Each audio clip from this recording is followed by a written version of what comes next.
প্রচলিত একটি কথা আছে, সব তীর্থ বারবার, গঙ্গাসাগর একবার। অর্থাৎ সব তীর্থে বারবার গিয়ে যে পুণ্য আপনি অর্জন করবেন তার সমতুল্য পুণ্য গঙ্গাসাগরে একবার এলেই অর্জন হবে। আমার মতো ভ্রমণ পিপাসু যদি হন তাহলে পুণ্যের কথা ভুলে গিয়ে শুধুমাত্র গঙ্গাসাগর ও কপিলমুনি মন্দির দর্শন করতে চাইলে চলুন আজকে আমার সাথে। কিভাবে যাবেন, কোথায় থাকবেন ও আনুমানিক খরচ কেমন তা সবই এই ভিডিওতে আপনাদের জন্য রইল। তাহলে আর দেরি কিসের, চলুন বেরিয়ে পড়া যাক।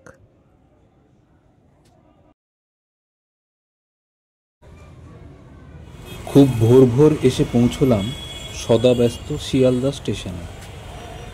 আজকের গন্তব্যে পৌঁছতে ট্রেন ধরব শিয়ালদা দক্ষিণ শাখা থেকে। রাজুদার পকেট পরোটার দেখা না মিললেও স্টেশনে দেখা পেলাম অন্য কোনো দাদার পকেট পরোটা ও চায়ের দোকানের। এত সকালে খদ্দেরের ভিড়ে বেশ জমজমাট। অনেকটা সময় প্রতীক্ষার পর নির্ধারিত সময়ের মিনিট 15 আগে দিল সকাল 7:14 নামখানা লোকাল। আমার গন্তব্য আজ কাকদ্বীপ। ভাড়া 25 টাকা, সময় লাগবে প্রায় 2 ঘন্টা 40 মিনিট। মাঝে পড়বে 30টি স্টেশন, আর শিয়ালদা থেকে আমরা পাড়ি দেব প্রায় 95 কিলোমিটার রাস্তা।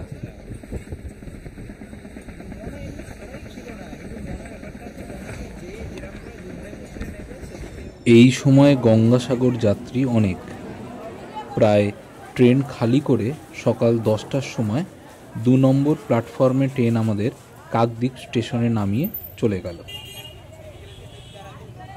প্ল্যাটফর্ম দিয়ে বেরিয়ে টোটো স্ট্যান্ড, যেখান থেকে প্রতিটা গাড়ি চলেছে এই সময় 8 নম্বর লটঘাটে।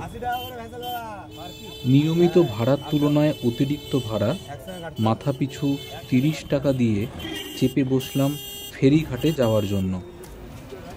আসন্ন মেলার জন্য মূল রাস্তার বাধা নিষেধ কাটিয়ে গ্রামের মধ্যে সরু সিমেন্টে বাঁধানো রাস্তা দিয়ে দ্রুত গতিতে এগিয়ে চললাম ঘাটের দিকে।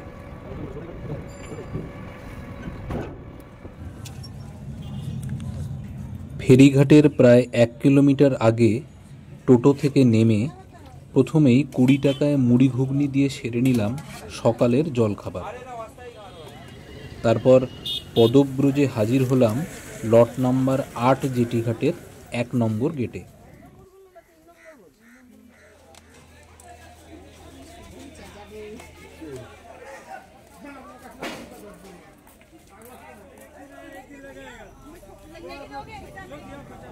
এখান থেকে ভেসেলে করে যাব গঙ্গাসাগরের কচুবেড়িয়া ঘাটে। ভাড়া 9 টাকা মাথা পিছু। কিন্তু কানে এলো মেলার জন্য পরের দিন থেকে স্থানীয় মানুষ ব্যতীত অন্যান্যদের জন্য এই ভাড়া বেড়ে হবে 40 টাকা।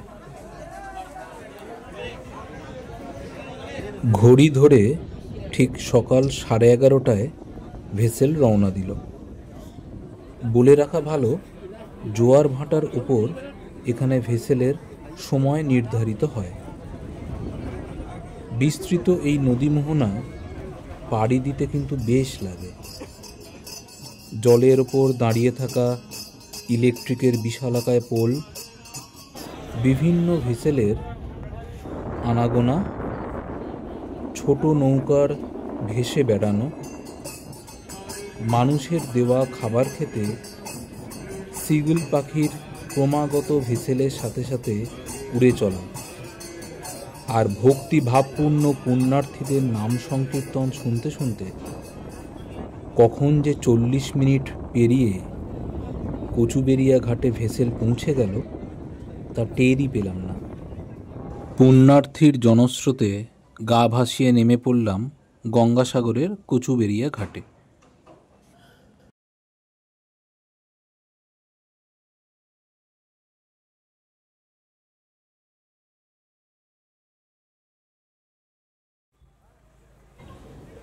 ঘাট থেকে বেরিয়ে দেখলাম মেলা উপলক্ষে সমগ্র রাস্তাটা খুব সুন্দর করে সাজিয়ে তোলা হয়েছে। 300-400 মিটার পদব্রজে হেঁটে উপস্থিত হলাম বাস স্ট্যান্ডে। মাথা পিছু 50 টাকা ভাড়ায় সে সম্মত হলো কপিল মুনি মন্দিরের 500 মিটার দূরবর্তী বাস স্ট্যান্ডে পৌঁছে দিতে।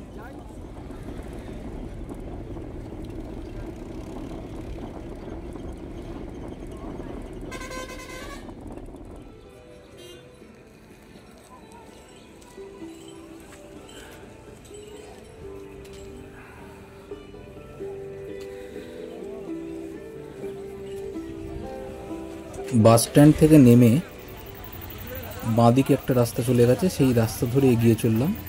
এই রাস্তাটাই মন্দিরের দিকে গেছে। যেতে যেতে পথের ধারে চোখে পড়ল ভান্ডারা চলছে।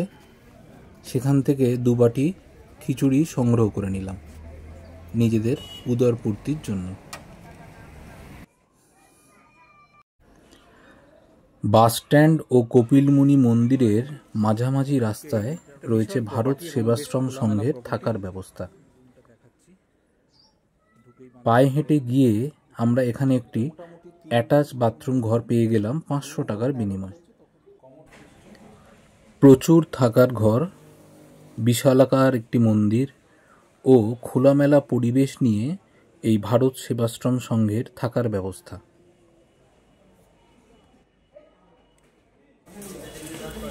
দুপুর 3:30 বাজে, এখন 3:30 তো নাকি?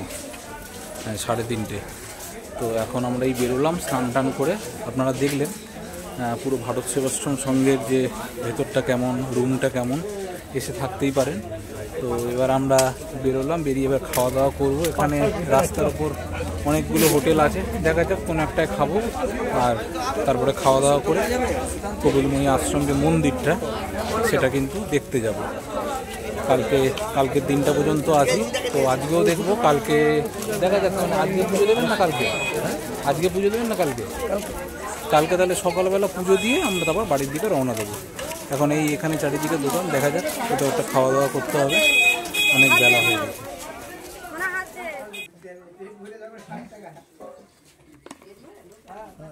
খাওয়া দাওয়া করে আস্তে আস্তে এগোতে থাকলাম মন্দিরের দিকে। রাস্তার চারিদিক সেজে উঠছে আসন্ন মেলা উপলক্ষে।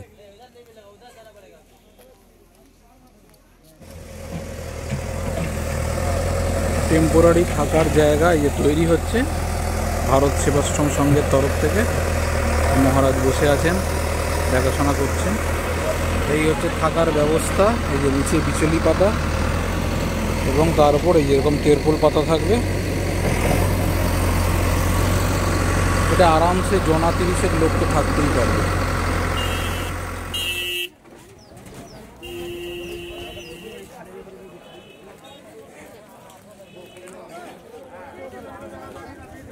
দিনের পড়ন্ত বেলায় সূর্যাস্তের আলোয় মন্দিরটি কিন্তু খুব সুন্দর দেখাচ্ছে।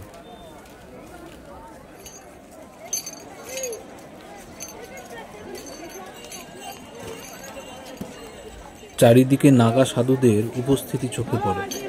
তাদের আশীর্বাদ নেওয়ার থেকে মোবাইলে তাদের ফ্রেমবন্দি করার উৎসাহ মানুষের মধ্যে বেশি।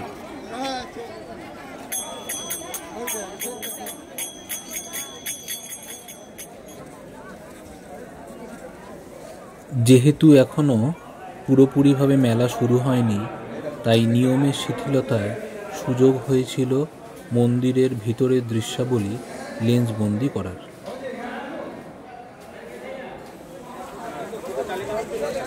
এই হচ্ছে কপিলমুনির আশ্রম মন্দির, আর এই রাস্তা চলে গেছে স্নানের যে জায়গা মোহনার দিকে, যেখানে মিলিত হয়েছে গঙ্গা সাগরের সাথে। আর এই পাশে রয়েছে প্রসাদ কক্ষ। চলুন দেখি ভেতরটা কি আছে। এখানে পুজোর প্রসাদও যেমন রয়েছে, নেওয়া যাবে, প্লাস আরও অনেক কিছু কেনাকাটিও করা যাবে। এইরকম দোকানগুলো রয়েছে।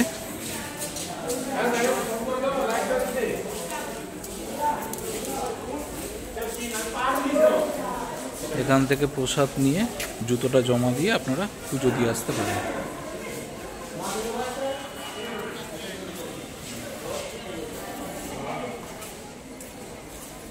বাইরেটা এইভাবে সাজিয়েছে।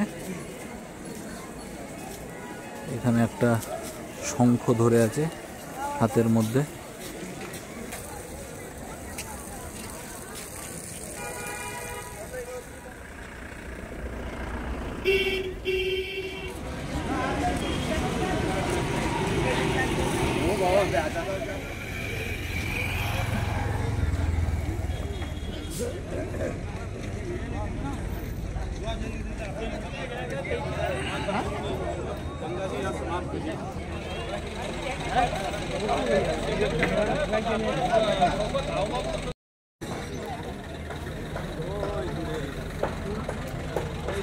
তিনটে মাথা দেখা যাচ্ছে না।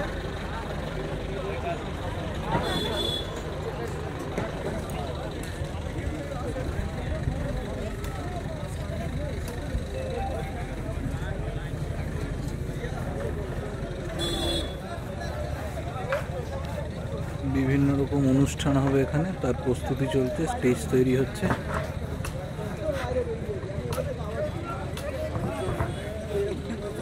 আর এই হচ্ছে গেট, এখান দিয়ে সোজা হেঁটে গেলে কপিলমুনির আশ্রম।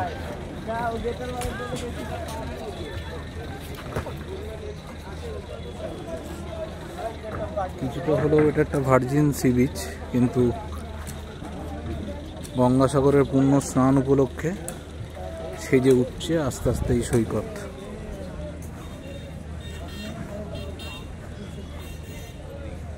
কি বিশাল স্টেজটা হয়েছে দেখুন।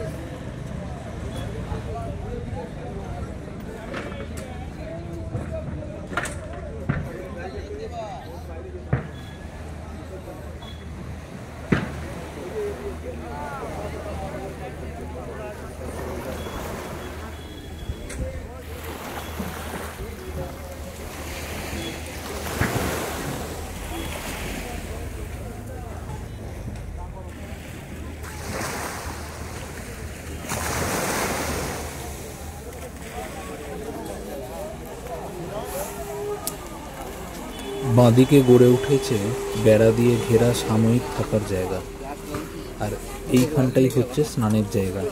টানা সি বিচ, এইখানটাই সবাই স্নান করে।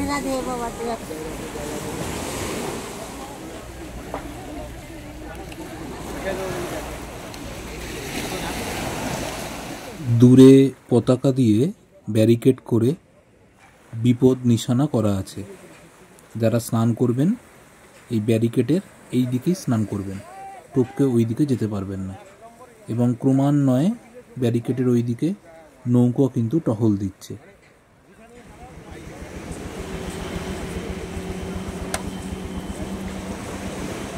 জামা কাপড় ছাড়ার জন্য আলাদা ঘরের ব্যবস্থা করা হয়েছে সমুদ্রের ধারেই। সূর্য ডোবার সাথে সাথে যখন চারিদিকের আলো সব জ্বলে উঠল, আরও সুন্দর দেখাচ্ছিল গঙ্গাসাগরকে। চারিদিক সুন্দর আলোর বর্ণমালায় সেজে উঠেছে। মানুষের আনাগোনা ধীরে ধীরে বেড়েই চলেছে।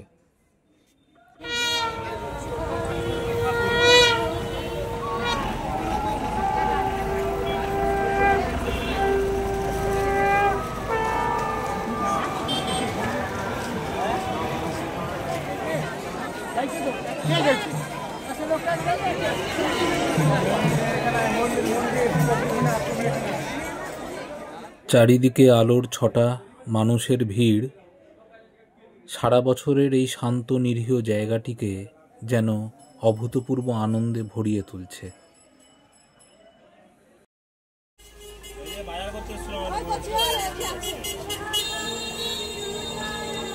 দ্বিতীয় দিন ভোর ভোর ঘুম থেকে উঠে সাগর তটে সূর্যোদয় দেখব বলে এবং মন্দিরে পুজো দেব বলে চলে এলাম মন্দিরের কাছে। তখনও মানুষের ভিড় শুরু হয়নি। খুব শান্ত এবং স্নিগ্ধ লাগছিল মন্দির চত্বরটি।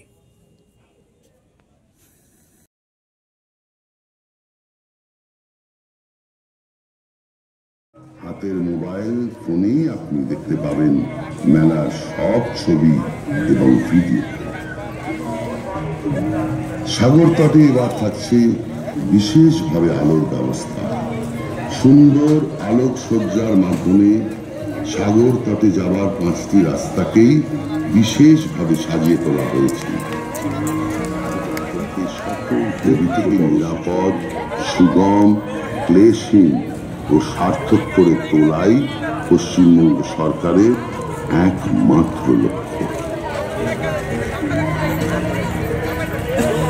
জেলা প্রশাসনের ঐকান্তিক উদ্যোগে মেলার অন্যতম আয়োজন সাগর প্রবচন। পবিত্র সাগর সঙ্গমে সাধু সন্তদের উপাসনার সুবিধার্থে থাকছে এই ব্যবস্থা। 11ই জানুয়ারি থেকে 13ই সকাল কটা বাজে? এবারের পুণ্য সকাল 6টা। আমরা 5:30টায় বেরিয়েছি। বেরিয়ে মন্দিরের সামনে এলাম। 6টা একটু পরে আবার আমরা আসবো, স্নান করে পুজো দিয়ে তারপর বাড়ির দিকে রওনা দেবো।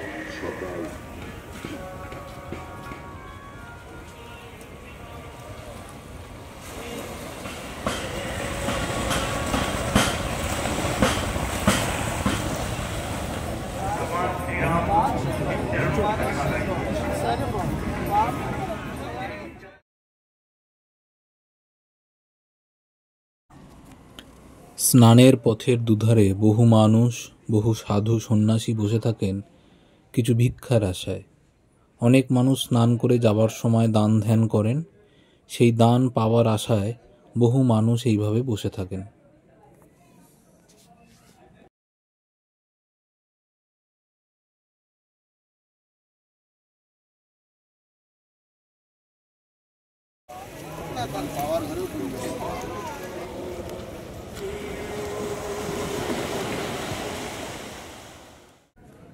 মূল মন্দির চত্বর থেকে পায়ে হেঁটে কিছুটা দূরে চলে এলে এরকম ফাঁকা সমুদ্রতট চোখে পড়ে।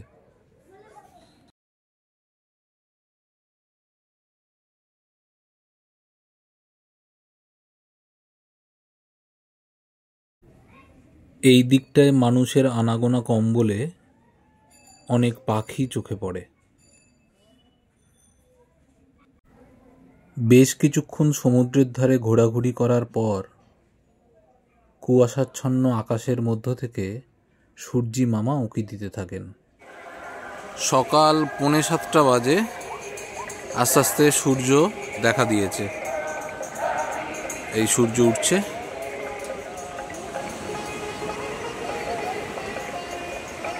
এই দিকটা মূলত স্নানের জায়গা। এখানেই মানুষজন স্নান করছে। এখানে সি বিচটা এখনও ন্যাচারাল রয়েছে। আর যেদিক থেকে এলাম, অর্থাৎ সেই মন্দিরের দিক থেকে, ওই দিকে কিন্তু অনেকটা আর্টিফিশিয়াল করে ফেলেছে বাঁধ দিয়ে।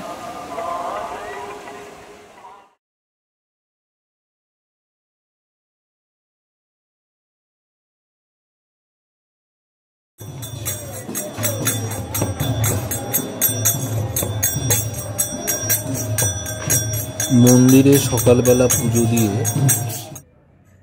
চলে এলাম সকালের জল খাবার খেতে। পেটাই পরোটা আর তার সাথে আলু মটরের তরকারি। আহা, মুখে এখনও লেগে আছে, খুব সুস্বাদু।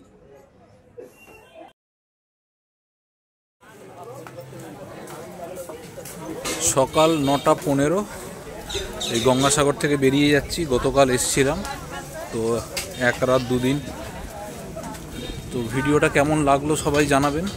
কতটা ইনফরমেশান আপনাদের হেল্পফুল হলো সেটা জানিয়ে কমেন্ট করতে ভুলবেন না।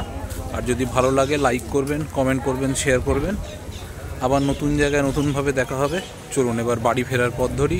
যেভাবে এসছিলাম ঠিক ওই একই রকমভাবে আবার বাড়ির দিকে ফিরে যাব।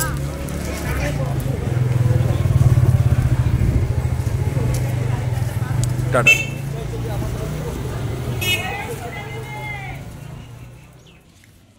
যাওয়ার দিন যে ভেসেলের ভাড়া ছিল 9 টাকা, ফেরার দিন সেই ভাড়াই হয়ে দাঁড়িয়েছে 40 টাকা।